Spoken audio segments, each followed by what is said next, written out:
Shalom, kebenaran pada hari ini Sabtu 12 Maret 2022 bertema memaksa diri berubah. Bapak Ibu yang dikasihi Tuhan, kita masih merasakan ketegangan karena kurva COVID yang belum juga berakhir. Banyak bahaya yang mengancam hidup kita. Bencana alam, perang, sakit penyakit, dan lain sebagainya. Manusia adalah makhluk yang rentan, bahkan sangat rentan. Orang yang tadinya sehat tiba-tiba meninggal dunia. Hidup ini rentan. Mengemukakan hal ini bukan bermaksud untuk menakut-nakuti atau mengancam. Kita harus berpikir logis, realistis, dan berakal sehat. Sehingga kita harus selalu berada dalam keadaan berkenan di hadapan Tuhan. Sebab kita tidak tahu kapan kita menghembuskan nafas kita yang terakhir. Kita harus selalu memeriksa diri dan berjaga-jaga.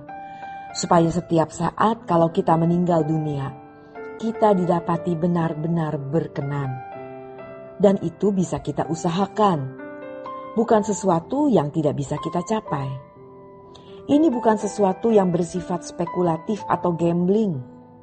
Ini adalah sesuatu yang pasti bisa kita capai kalau kita berjuang dan berusaha dengan sungguh-sungguh.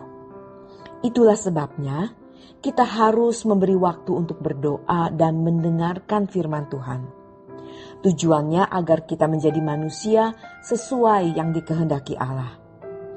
Jangan ada dosa yang disimpan, jangan ada kebencian, dendam, atau sakit hati.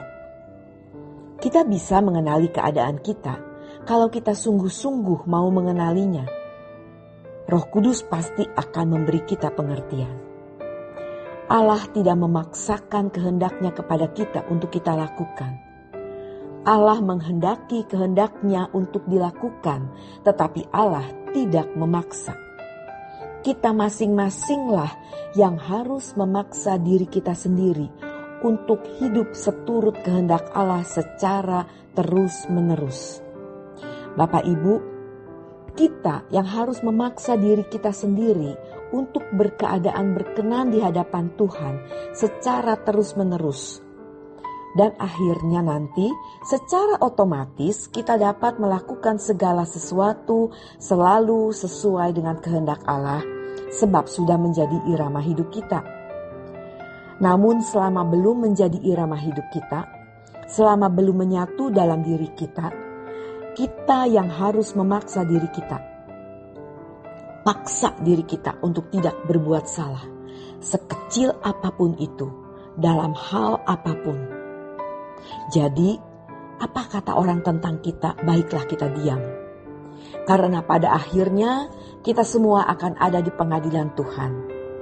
Kita tidak perlu membela diri kita sekarang. Yang nuraninya baik bisa tahu ini benar atau salah. Yang nuraninya bengkok pasti tidak punya kepekaan membedakan roh. Kita harus berjuang untuk benar. Dan ini tidak mudah.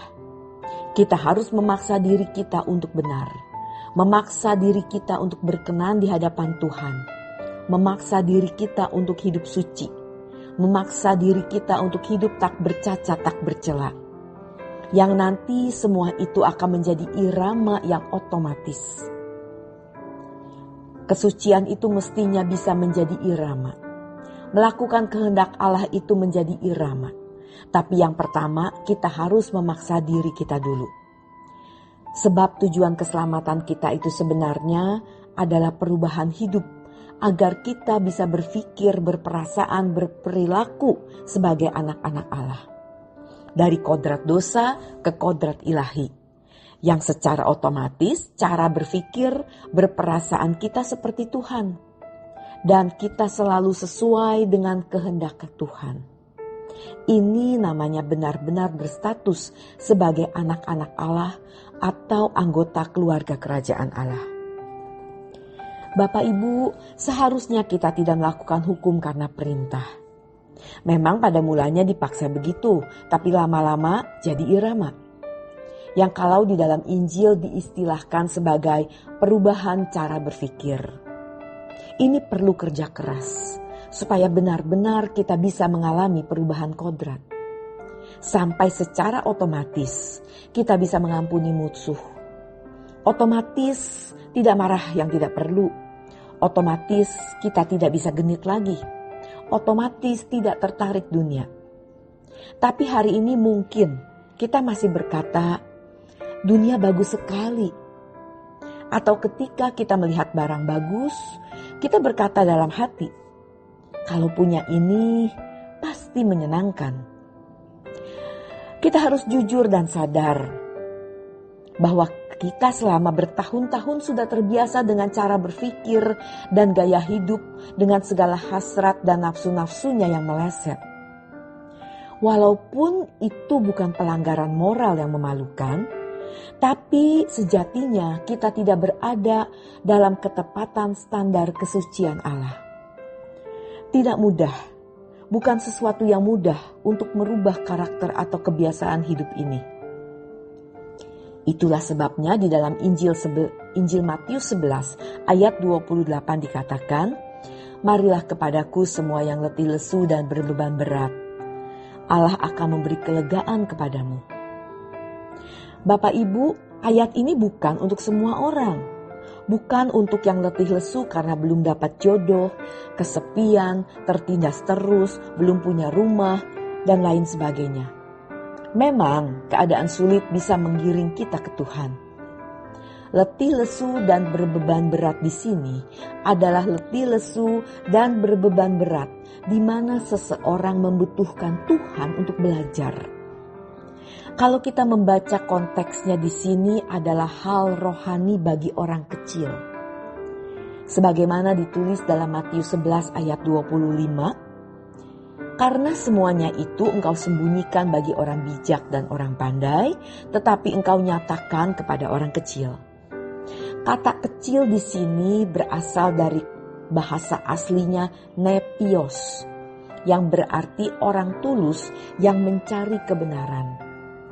Orang yang mencari kebenaran adalah orang yang mengalami keletihan, kelesuan, berbeban berat yang menyangkut kehidupan rohani.